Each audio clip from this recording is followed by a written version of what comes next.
allegiance to the flag of the United States of America and to the republic for which it stands, one nation, under God, indivisible, with liberty and justice for all. Today is Tuesday, July 15th, 2014, 6 p.m. This is a regular meeting of the Greensburg Water Board. Have a roll call, Donna. Chuck? Here. Tony? Here. Frank? Here. Iris? Robin? Here. Very good. Minutes from July 17th meeting was distributed in your packet. Is there any objections or corrections to the minutes as distributed? Yes, they will be accepted then. Marc Hanson, USG. Hi, Mark. Hi. So, should I start? Sure. Thanks for having me here. And I was here, I think about 2 months ago, and presented the capabilities of my company, Utility Service Group, with the nation's largest tank service company. At that point, you allowed me to climb your 3 tanks and assess them. And so what I've done is I have recommendations, and we have recommendations are one thing. What do you want to do with your 3 tanks? Is where we're at right now. I priced one of them. Okay, so just to give you a flavor of what we can do. Our asset management is not only taking care of the tank, but also being flexible with paying for it. We're getting up to speed. So I just want to give you a look at that. I priced the east one, and I have pictures of the other 2, just to get a feel for it. Because I'm not sure what you want to do with them, but I'll start if I could. Sure. And I'll try to get through this real quick. And I went through this before. Who we are, tank inspections, what we do. Again, I'm going to do this real quick. We're the largest company out of Atlanta, 50-year-old company, network, got people all over the states. And we have over 6,000 assets under management, whether they're tanks or wells or filter plants. Basically, the foundation of our company is provide asset management services through maintenance program contracts. And we do this for steel tanks, water quality, filter maintenance, wells, valves and hydrants, leak detection, smart metering, communications. So I'll buzz through this. What's a maintenance program? It's first you assess it, find out what you have. That's what I did with the 3 tanks. Okay, and during the maintenance program is upgrades. I have recommendations for upgrades to bring it up to standards. There's periodic service in our contracts. When anything goes wrong, whatever, our crews come out and take care of the problem. Emergency services are in our contracts. Once a year, we assess and give you a report. So you'll always have a report with all the pictures, once a year, all your tanks. And we also offer flexible financial solutions. Painting a tank is very expensive. It's a big peak in any city's budget, so we can spread that out. Of course, the benefit is fixed cost. Transfer the risk to us, we guarantee for life. When we paint that tank, guess what? It may not be perfect, we're going to pay for it. That's why we're going to make sure it's perfect. So our guarantee is for life. Maximize the asset's life, lower O&M costs, single source. There's no one to blame. I can't blame the inspector, the paint, anyone. It's my fault, it's my crew, so I'll take care of that. So I'll move on. We're involved in the whole distribution system. But what I look at is safety, sanitary, structural, coatings, and security. Those 5 things we look at every year when we maintain our assets. And this is what I looked at, and this is what I focused on. What's at risk today, and what needs to be addressed and how soon. So that's how we look at tanks.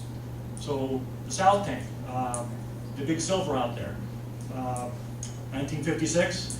Okay, I didn't price this. The best thing to do is very costly. And so I just want to go through what this tank is all about. First of all, safety, you got good safety climbs there, excellent. Safety, you got secure ladders, excellent. Safety, you've got a penetration through the balcony floor. The guy's not climbing over a rail, which is very dangerous. So far, this tank is very safe. Safety, there's a grade. This is looking inside. There's a grade over the flooded riser. People are washing out your tanks. It'd be a tough fall, 100 foot down a flooded riser. So that's something we always recommend. It's about safety. There's also an interior ladder. Tough to see with the lighting here, but there's an interior lighting there. So your tank is very safe to climb. One thing I said in my notice here, I would recommend that 30-foot cut to the ladder. What we like to do is 10-foot cut and then put a ladder gate on that, but that's what we could recommend. But other than that, that tank is very safe. Sanitary, your roof vent's very secure, no critters are getting in there, that's mild steel, water's secure. Unsanitary, all tanks have biofilm floating due to stratification, okay? If you don't have a mixer, you're gonna have stratification. Not that bad though, I'm seeing a lot worse. Because unless you mix it, you're not gonna get that chlorine up there, the water's warm up there. You don't see that when you measure your water gives to people, but you're riding a layer of warm water on top. Did see some problems with pigeons up there, so if we had this tank under maintenance, we would make sure that doesn't happen. You don't want pigeons. Pigeons are dirty animals, and they're nesting up there. Almost scared me off the ladder when I walked up on it. Well, he flew away, and that's his day. You know, I should have kicked it off the side, so I should have done. So sanitary, AWWA recommends every 5 years, drop your tower, wash it out. We do it every 2 years. And this is not your tank. These are examples. We always see this. That's why I want to clean out your tanks. Structural, I look at the foundation. If you have a foundation problem with your tank, very expensive. So this should be addressed sooner than later as far as caulk and painting, making sure that doesn't get any worse. Struts and wind rods are in great condition. The issue is the coating, okay? Let's face it, this tank is it's silver, alkyd, lead-based paint, okay? Lead's great. It's cheap, and it stops stops corrosion, but it's toxic. And so we're trying to get rid of that, and that's what you got in this tank. So the right thing to do, if money weren't an object, and if I was dreaming, is that to blast this all off and put a new coating on there. And we could suggest that. I didn't price that though. It's a big dollar to tent this thing, blast it down. I know we're doing 3 right now in the state of Indiana, so it's a big deal. So I didn't price it, but the next right thing to do would be to just coat it again with this metallic alkyd paint, high VOCs, and you can just keep on band-aiding this tank.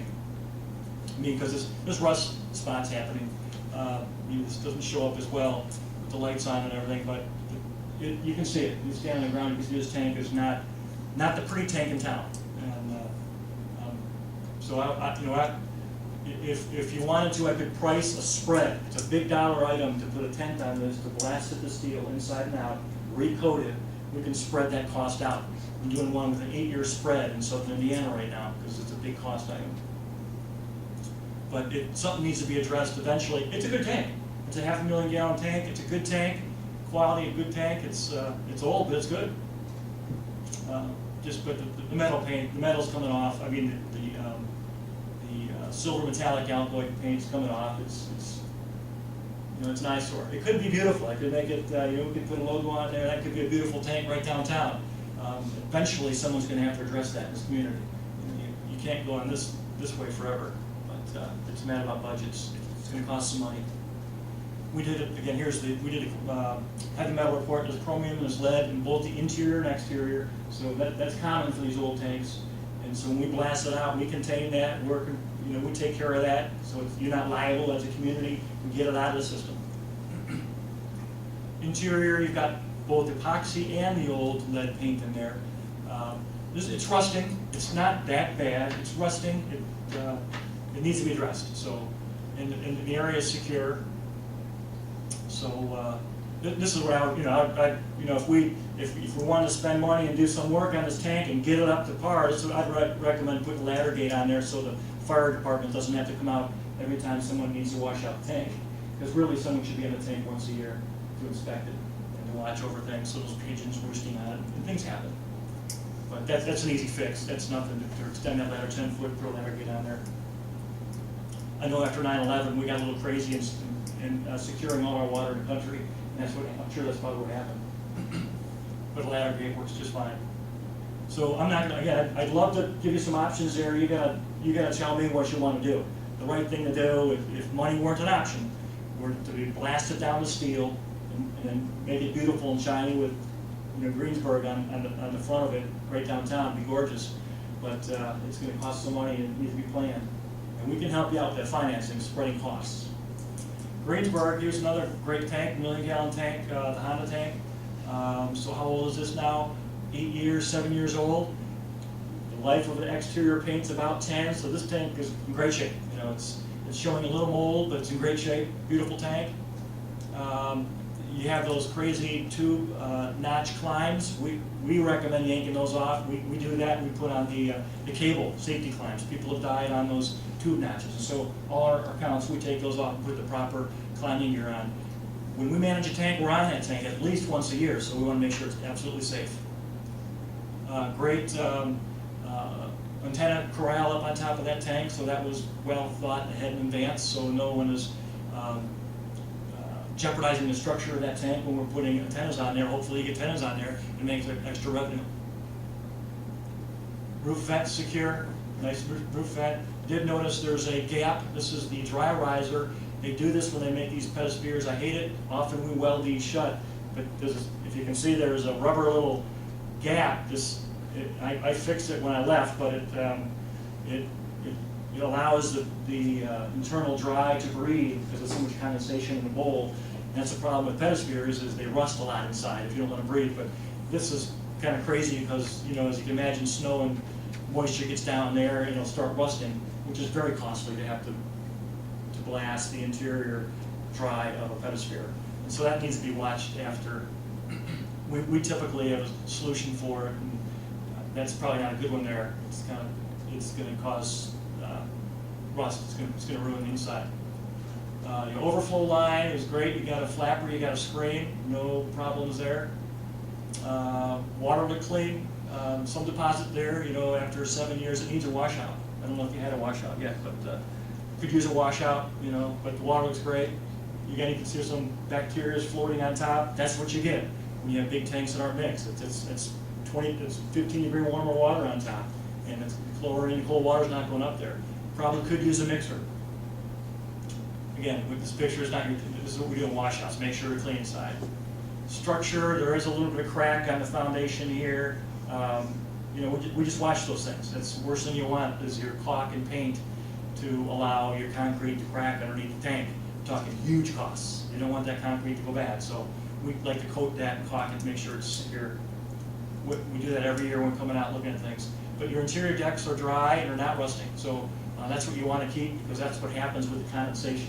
They go first and they're very expensive. You can't see this whole lot, but this is me sticking my head out looking at the bowl, and you get the mold there. What I would recommend, because this is such a tank, it's on the highway, highlighting Greensburg. In a contract, I typically say every 3 years we'll come by and power wash that. Keep it bright, you know, because your outside paint cycle is about every 10 years. So I like to cut one right in between. Is when we like to just keep it bright, keep it good looking. This degrades the urethane anyway, but you don't want that. You know, that's a beautiful tank. You want it shiny. So you can see it. You know, it's not that bad. The east tank is a lot worse. But you know, good adhesion test. That tank's in great shape for its age. 8 years old. It's right on track, doing good. Interior dry, good condition. You know, always have to check for metals. There's no metals in that paint. It's a good tank. Interior is fine. Everything's fine. A little bit of rust starting after 8 years. You'll see some of that. That chlorine comes out.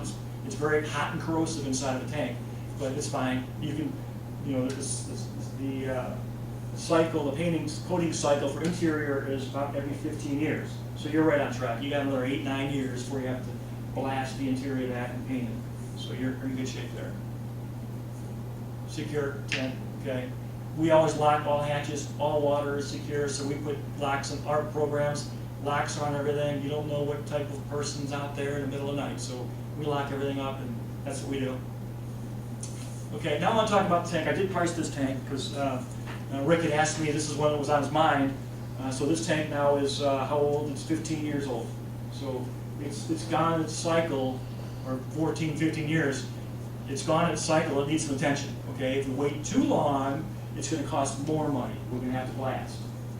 And so that's what my presentation is about. We need some direction on which way we're going with pricing. But I did price this one. You need to do something on this tank. It's a good looking tank. As you can see, I'm sure there's a lot of mold there. And also, light's not that great, but there's not a whole lot of shine on it. It's very flat. And that's because that urethane's, after 10 years, you lose your urethane. Okay? So that's where this tank is at. It's at that point where if you let it go to failure, it's going to cost you a fortune. If you catch it now, it won't cost you as much. You can keep it another 10 years without doing anything on it. So I priced that. Again, you got those darn tube notch safety climbs in there that I priced to get those out of there and put the cables in there, which was safe. You do have a nice, safe interior ladder, nice, safe roof vent, water will clean. Some deposits needs a washout, but you know, not bad. Can they wash up, slide? Foundation definitely needs some attention immediately. Caulk and paint. I see this all the time. Pedospheres. You get a crack in that concrete, and you will truly regret you didn't buy caulk and put it in there. That's what we do. Our painting crew does that. Make sure that that's tight. There's no point cracks, stress cracks. Again, exterior coating. It's no mystery. The urethane is worn. Okay, urethane has a life. Urethane is there to protect the epoxy underneath, which is the build layer, and the urethane's about gone. That's why I come out of that, I'm all chalky. I'm starting to get epoxy on me, and you're starting to see very porous paint. That's why the mold's there. So that it's gone well beyond its age, and it's time to power wash this, and I price it and coat it. But you know, it looks okay, but I know paint, I know this business. It's time to address it. Adhesion's still good, okay? So you got steel, you got a primer, you got epoxy, and you got that urethane. Urethane's going. Next thing, a couple more years, adhesion will be bad, and you'll have to blast it. Okay. And to tell you the truth, I know paint. It's kind of a cheap urethane. It's a styrene filled polyurethane, so it's not like your other tank is a pigmented acrylic urethane. This is someone saved a couple bucks on this paint job here. The quality of paint, it is. But so you know, exterior. Here's looking at a lot of mold there, a lot of porous paint needs to be addressed. Okay, inside looks good. This is the first, except for the first deck starts some rust. This should be addressed soon, so it's not a problem. This is the first deck. There's 2 decks. You know, there's a rust spot there because of the condensation. In summer, it's probably pretty soaking wet in here from that bowl turbine. Okay, so we like to just power wash these things and get that epoxy on again. Take care of it before it gets worse. Here's the bowl. You know, it looks pretty good. It's not bad, but it needs to be addressed before it gets real bad. Here's the second. I don't know if it's first or second deck, but both decks need to be power washed and coated. And then that goes up the dry run. Again, no heavy metals. Look at the paint. Inside, you can see rust spots starting here already. You got chlorine that comes through, and you know, after 14, 15 years, it's time that epoxy is starting to wear. Inside, you got 15 years about on epoxy. You're about ready to recoat it. You're starting to get rust here. It's not going to turn around. Starting to get rust here. You can see better on my screen here, but starting to rust on the seams. That's what you don't want to happen. But it's got its life. It's already been 15 years or so. There's rust along here, just starting to rust. So, secure area, secure overflow flapper screen, very nice. So this is what I'm recommending, okay? This is how we look at things. Your tank should last 800 years, forever. And so there's cycles on paint. What I'm recommending is a heavy power wash on the outside, 2 coats of top grade urethane, retracing the logo, painting and caulking the foundation, installing cable climbs, and then interior blasting it down to steel, and then putting 2 coats of epoxy. It's time to renovate this tank. Okay, we can drag this out a little bit here and there, plus or minus, but it's time because it's 15 years old and it's starting to wear. So I priced it for this, and again, we're negotiable. I just put in a 6-year spread, and I'll show you that spread soon. And then, of course, my cycle is we move forward. In our maintenance programs, we move forward. In about 10 years, we recoat it again. I'm going to be still here in Indiana. If you paint this coat here now, in 10 years, we're painting it again. Really, every 10 years, you need to overcoat it to protect it. And then about every 40 years, blast it. But if you wait 20 years to overcoat it, you're going to be blasting it too soon. You'll lose your adhesion. So that's the secret of a maintenance program. Take care of it. A lot of people like our maintenance programs because it takes sustainability, protects the asset. That's the #1 reason. The tank is worth millions of dollars to protect it. Cost spread, people like that. All cities have a hard time with this spike of cost. Risk avoidance, we take all the risk, it's guaranteed. If we do a poor job painting it, we're out here painting it again. So we better do a good job painting it, but we will paint it again, 100% guaranteed. Experts, we do more tanks than anyone in the nation. So here's your tanks. You got 2 million gallons of water capacity in the city. Great tanks, okay? The cost of tanks are approximately $4 a gallon. That might be low for the PEDs. The PEDs are probably $4.30 a gallon. You know, so you got at least 8 million gallons of assets that you're maintaining that should last forever. And in 10 years, it's more. You know, 3% every year is where they're going. So you got huge assets to maintain. Yeah. But we believe tanks should last forever. Even that old 1956 legged tank really is a good structure. It's getting time. You need to take care of it.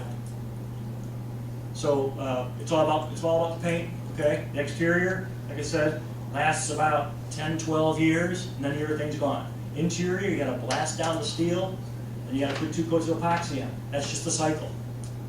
And so that's just how it works.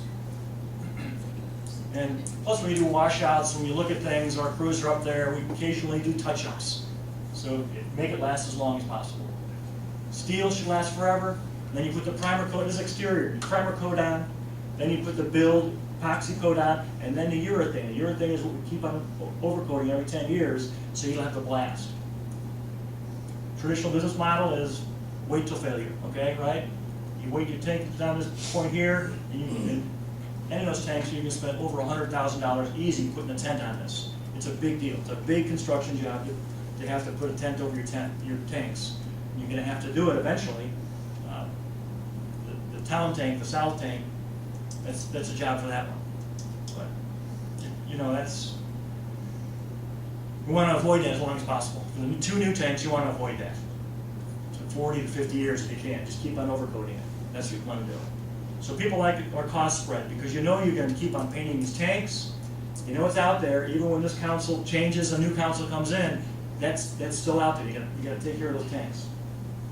People like it because the cost spread takes a spike out, and we give a fixed fee, not to exceed 5% raise or increase every year. Typically, it's 3.5% is what our maintenance fee increases per year, based on the cost of fuel and such. It's all about labor and fuel, pretty much.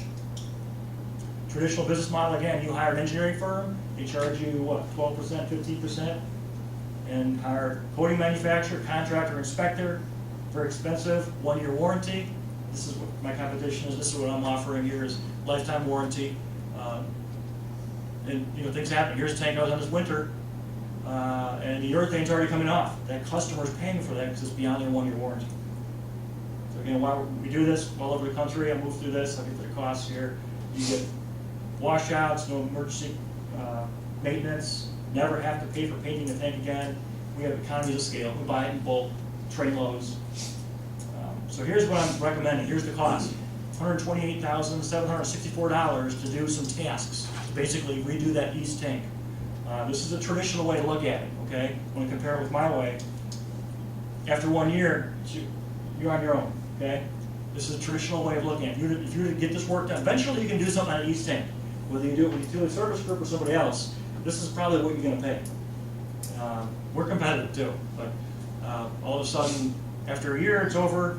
There's out-of-pocket costs too. An inspection typically costs $1,000, a washout $2,500, emergency fees. So in a 10-year span, you're spending a lot of money. You have not to also consider in 10 years you have to paint them again.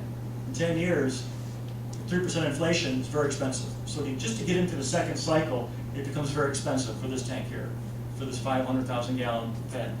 And so I'm looking at $318,000. I like to compare that with our model. Our model is risk-free. So here you look at ours, you can see we're on the tank giving you inspection. You can see that then we're doing a washout, so we're always on our tank. You always get a report. IDEM likes those reports. Okay, they like to see that we're doing those 5 things. And first thing you notice is I'm not going to charge you $128,000. So I'm going to take that and spread it out. Okay, I just assumed what the spread will be. I just did 5 years. Okay, that's negotiable. You know, cost of money, but you don't have to come up with $128,000 to get this work done now. Okay, and also in 10 years you're not going to have to pay for it again. In 20 years, there's no more spikes in the cost. In addition, emergency service, warranty, the risks on our shoulders. If it's a bad job, and take care of it. And believe me, y'all been in business long enough, I'm sure you've contracted out bad jobs before and had to pay for it again. It's all about the risk with the maintenance contract. So this is what my contract is, $40,000 a year for the first 5 years. And that gets the work done, which I'll show you in a minute, which is basically refurbishing that tank. Or $3,384 a month. After that work is paid for, it's the upfront cost. Then it comes down to $20,000 a year, or $1,686 a month. So it drops down. Now you're on a maintenance fee. And so what that is, you will never have to pay for a spike again. And so that just runs not to exceed 5% a year. Typically it's about 3.3% a year, cost of inflation. It just goes on forever. And it's a contract we can't get out of, because what are you really getting? You're paying for the next paint job. In 10 years, you paid it in 2014, probably in 2024, 2023, we're hoping that tank needs it again. It sneaks up on you. And every 15 years, the internal needs to be done again. So that's what you're kind of paying for going forward. So and there is a cost savings. It's $10,000. When you look at the difference between traditional and it's always as cheap or cheaper. There's always a cost savings because we can do it cheaper with our maintenance program. It's cheaper to maintain something than to let it fail. It's simple as that. So again, this is the program right here. We put together a contract. Lawyers write them. Your lawyers read them. You know they're very good. But this is what I'm recommending for the East Tank. Heavy power wash, 2 overcoats, logo, foundation work, cable climb, and then the internal blast down the steel, and then the recoat for the epoxy. And it moves on forward next 10 years. Any questions or concerns there? Or?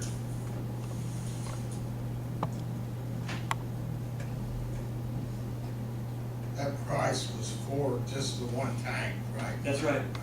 Okay. Yeah, you got some big tanks. I didn't even price out the town tank, or the Honda tank doesn't need it yet, but I can do that and spread it out within. So the Honda tank's been on board for 8 years. Within 8 years, you're gonna have to address the Honda tank. It's gonna look like the East tank. The East tank is about 15 years old. The old tank has just been kind of,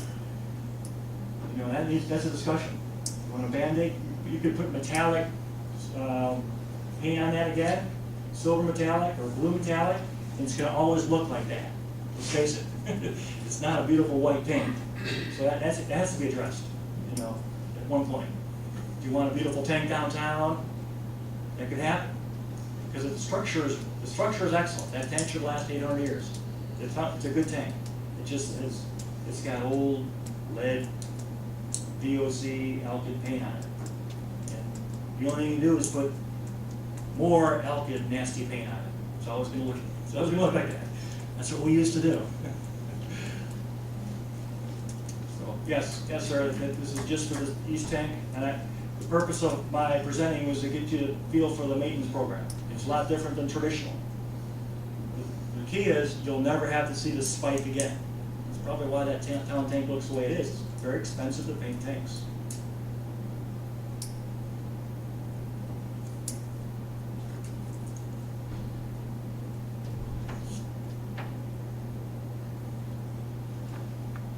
Anybody else got any questions, Frankie? Well, is that in paper form, or do you present that to everybody to review? This PowerPoint, I don't like to give my, I know this business. What I don't like to do, Frank, to be honest with you, is I hate to do a lot of work and then write the bid specs for some other person for a little while. So that's how. There's a whole lot more information and work review I've got to do before I would recommend. Oh, you bet, and I'd love to talk with you. And one of the tanks that you discussed were some of that product or that whole job was done by 2 of the people in this room. I'm discussing some of the chemical or the paint, so. Well, Same product you use. Well, So there's a lot of stuff I like to review if I can Yeah. get any part of it. well, we can talk about it. I'd love to discuss with you as much time as you want. I'd like to present the maintenance program and help you guys out. We have a good product, a good solution. very successful. I do hate, I know this business too, that people tend to like take bid specs and just get the lowest one, and you're not getting anywhere with that. But love to address any question you have. Look at all my pictures. I took 100 pictures per tank, and I had a lot more things I just kind of like, well, let's not get too in depth here. But you know the business, so I'd love to get in depth with you on tanks. So I don't know where we go from here, but Are you folks interested in a maintenance program, I guess is the first question. I think we want to look into it a lot more. I'd sure like to, I want to pull some numbers over the past several years to see what we've been spending and just to see, how that compares, so. I think I was here, it had to be after '96, when we had the south tower was actually Grease line. Chuck, you probably remember that, and that, we cleaned all that out. Do you remember what that cost us to just get the grease out and epoxy it? I don't offhand. I can look it up, but I don't. I know for It 20 was years ago, expensive. it was faulty. Oh, It's yeah. very It expensive. was a lot of money, so. I don't know, Indiana still, we can still grease tanks in Indiana. Most communities are getting it out. So you We got away from We it. did. I'm doing a tank in southern Indiana right now, we're getting away, that want to get out of it. So get it out, surface prep down, blast, epoxy, but it's still legal, and it's cheap. But it was the heck out of your tank. I mean, these tanks are a mess. They're pitted and they're a mess. But that tank probably is too. It really needs a good job. So I think we need to get some more information, and, I know there's, our two newer tanks are pretty new, so they've been pretty maintenance-free for now, but they're not going to be going forward, so. That's, your point being, I have a lot of business where, people understand that top urethane's really about 10 years, and then breaks down, now you got the epoxy. They understand that. So they get a brand new tank, and they get it running for about 6 or 7 years, and they say, oh my gosh, here comes that cost coming again. We get them on the program, and they like to spread this out. And so that's kind of where you're at with the East tank. I mean, it really kind of needs to happen in the next couple of years. East tank's 15 years old. It's going to start to lose its adhesion.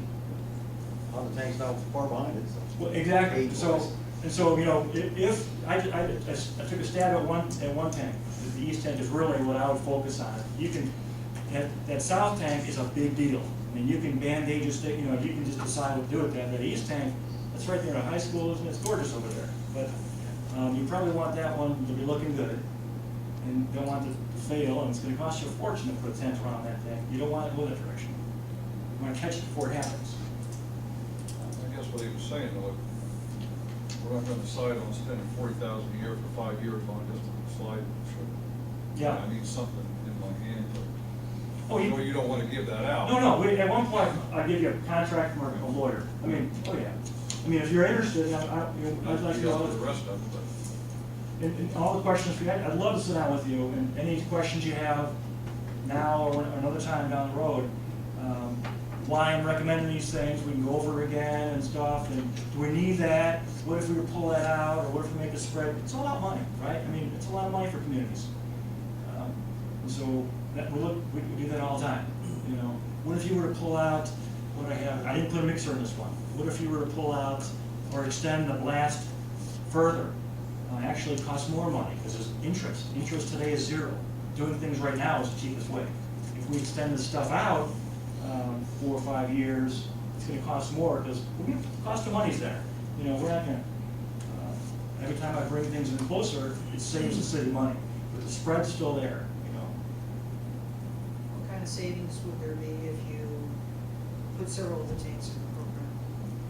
Instead of just one? Okay, so I could, we're talking, it's big dollars, to blast that tank, to do it right, to blast the south tank. I mean, that tank on it, blast it inside and out is what needs to happen.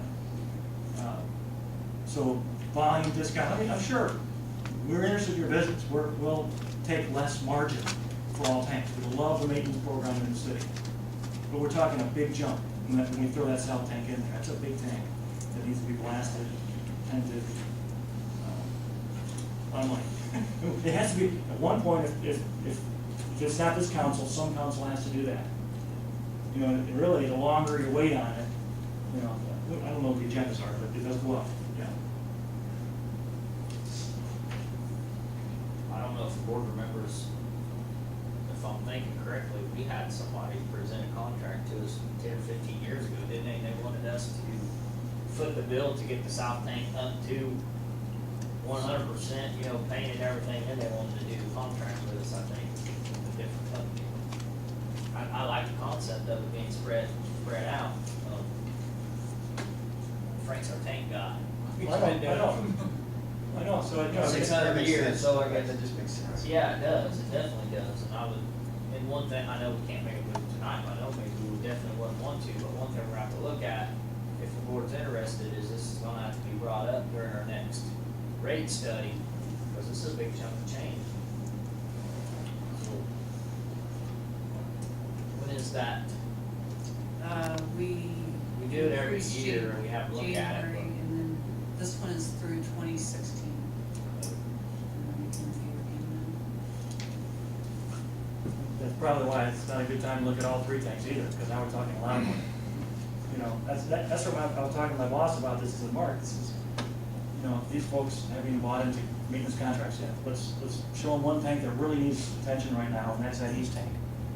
And if you don't deal with it in the next couple of years, you're gonna have to blast it, or it's gonna look so bad that that's the problem. You don't want overcoating, you don't wanna be overcoating old paint that's popping up. You're putting good money for bad is what you're doing. I want that coating to last at least 10 years.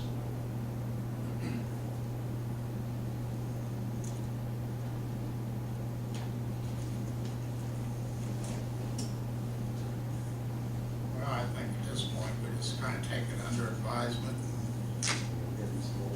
Yeah, find out what kind of money we've got to start with, anyway.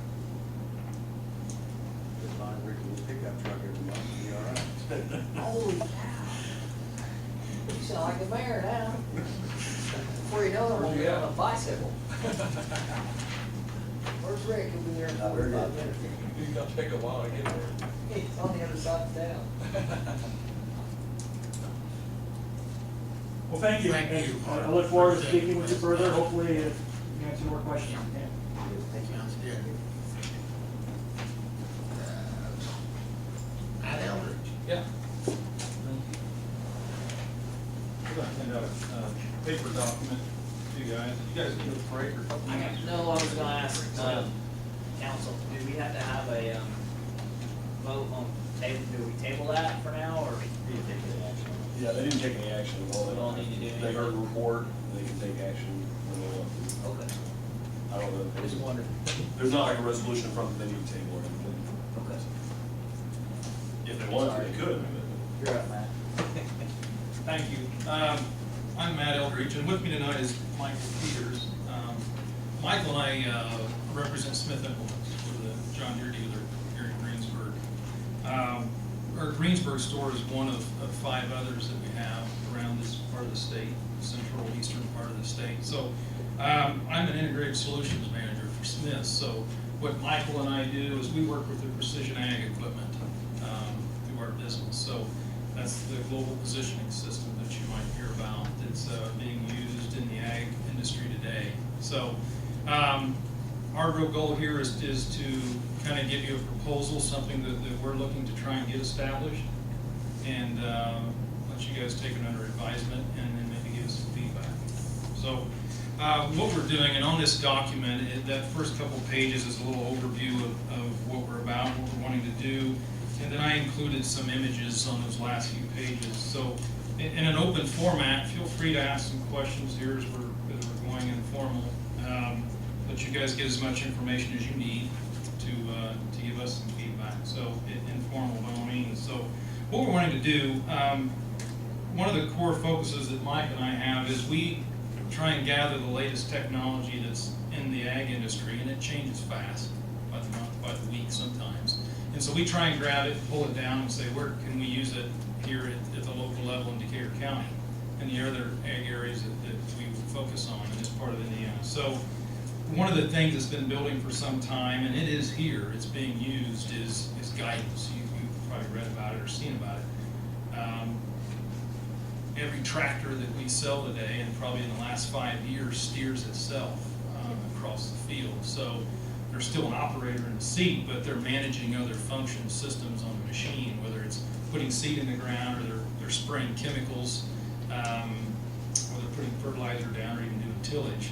But they're monitoring other systems. The tractors, combines, and sprayers are steering themselves. So that's a given today. They're doing that. The farmers have made an investment in that, and Smith's has made a huge investment in technology to enable that to happen.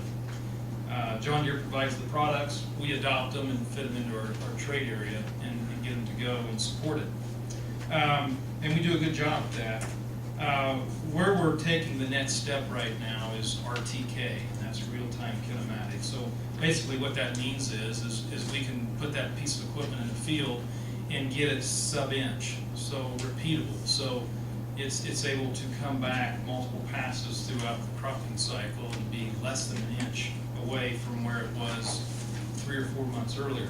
So the bottom line is it's efficiency. That's what we're all driving for. So when it comes down to chemical applications and fertilizers, we're getting no more than the right amount in the right place at the right time when this stuff goes across the fields. So the big part of this today too is documentation. These guys have to account for and identify that crop from start to finish throughout the year, from planting time to spraying, when they've touched it, what they've done, and how much.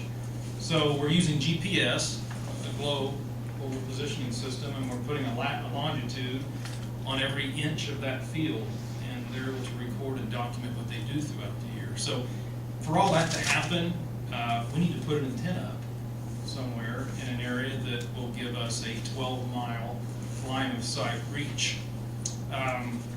The last page on your document shows a map that's current as of 2013, and that's current today.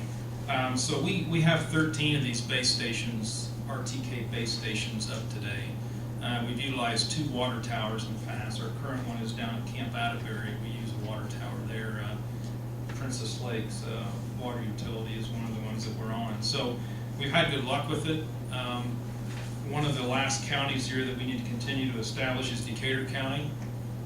Decatur County's got some great farmers, some great producers in it that are some early adopters, and that's really the people we want to focus on to get this technology here and get them started on it. We have 2 farmers in the county today that are using this technology, and they're the early adopters, and that trend usually goes, they grab it, and then the rest of them kind of wait and watch and see, and then they'll adopt to it. So our ability to take that further is kind of dependent on we get an antenna, put it in a place where we got the right height, and then it's in a place where we can broadcast the signal out where the farmers' machines can get it as they're operating in the field. That's really, in a nutshell, is what we're wanting to do. So, you know, how this works is this antenna is approximately 3 to 4 feet tall, about the size of a Coke bottle. It's a fiberglass, so it weighs 4 to 5 pounds, probably max. And it's an upright antenna, and we would mount it somewhere on top of the tank. As a good lead-in with some of the discussion we had here, we don't weld or torch. It's not a permanent. We use a U-bolt type of a clamp, and it's a temporary fix, so it's not a permanent fixture. So there's no damage being done to the tank. I don't climb these structures, neither does Mike. We have an outside group that is insured and certified to do these kind of climbs, so we don't carry that liability. We have them come in and do it, and they've worked on a lot of water tower structures. So as far as that goes, we could give you some further documentation on how we would do it, but it would be a minimal contact with the tank as far as that goes. So that's a little bit of what we're looking to do. As I said, we've got 13 of these up today. We have an antenna base station here in Greensburg today. We need to relocate it. It's not optimum for what we need to do going forward. Hence the reason we're looking for a better location. And that water tower there is, and looking at the altitude, I've looked at a few we've got a couple instruments we can use to check what kind of radius we could reach, and it would work very well for what we need to do. So that's really what we're wanting to do, is to establish that. We do have to do some maintenance on the equipment. The antenna would be up there, and a piece of coax about the size of your thumb, the wire would come down. And we would have a small cabinet about the size of a fuse box, if you will, utility box, that would be located at the base. And there would set a globe, a GPS receiver, that gives us our lat and our longitude. And it feeds it through that antenna and broadcasts it out to the equipment in the field. So there would be a small a cabinet located at the base that we would install, and that's where we do our maintenance. So anything that would need to be done, we of course would work through you folks on a regularly scheduled business day and set up an appointment to do it. So on there you'll see a little bit about revenue. We probably have 30 customers, farmers today, that are using this technology across our 6 locations. A lot of our base stations are on the top of a grain leg that are on a farm instead today. They're okay a lot of times, it's just because it's the best facility we can get, the best structure. The water towers seem to work a little better. One, because they're grounded for lightning, and that suppresses a lot of damage or minimizes it for our antennas, so it works. We don't pay a lot of rent. Our system today is we pay farmers $250 a year to let us be there, to pay for any electric and nuisance for us coming in twice a year to do it. And they're typically fine with that because they have best access to the signal too. It's on their farm. So it's not a revenue stream for us. We'll have about $30,000 worth of equipment invested on the tower. We do charge the farmers to use it. We charge them $1,200 a year. If we can get 2 to 3 farmers pulling off this water tower, we'll be doing pretty good.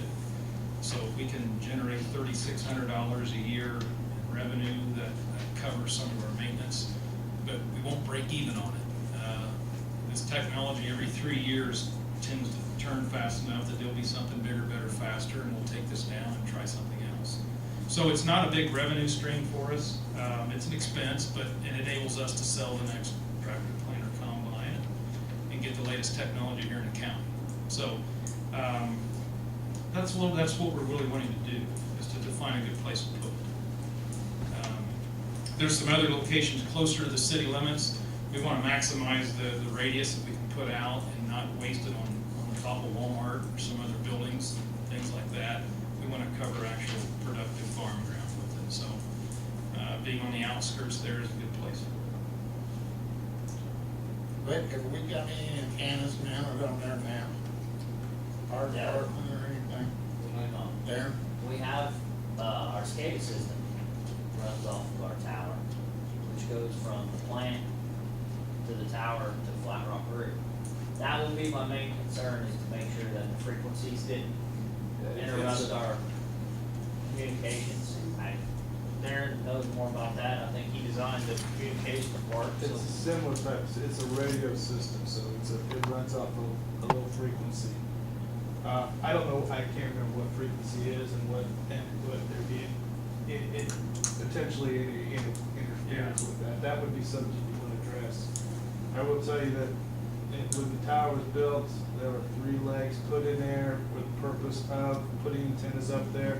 So as far as invasive to your tower, they would be able to run their cable right up. There's 3 openings on the outside. They'd get right in there, and there wouldn't be any holes drilled into your thing. So we did have the forethought to put those in place so that if you ever did want to put antennas up there, the infrastructure's in place to do that very easily. Right. So the Are only we concern limited to 3 antennas up there then, Darren? Huh?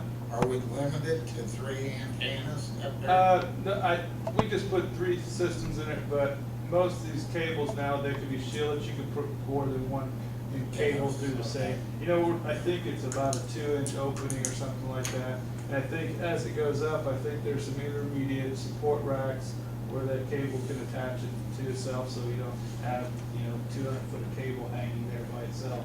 So the infrastructure inside the tank is put in place to support putting antennas on the tank.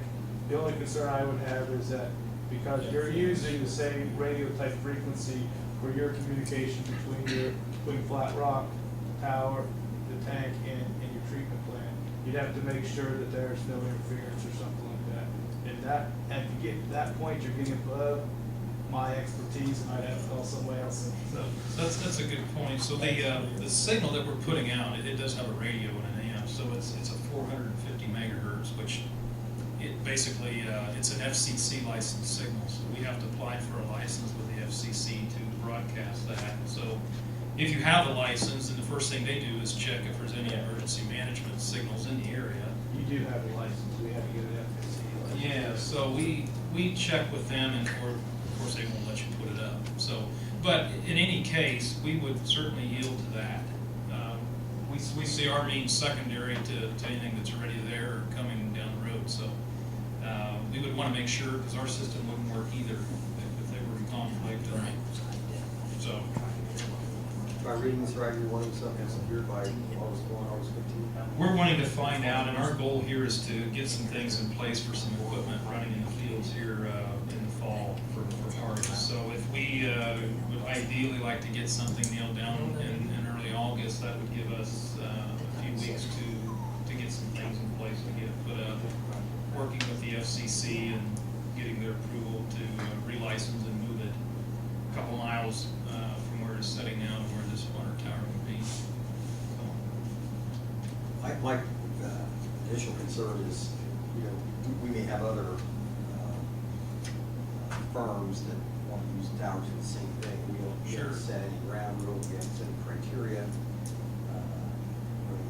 legal agreements in place that we can use as reference point to units. So, I mean, I think it's a great idea. I hope we can help out, but I don't want to do something next month. We got 17 more companies in there. Yeah.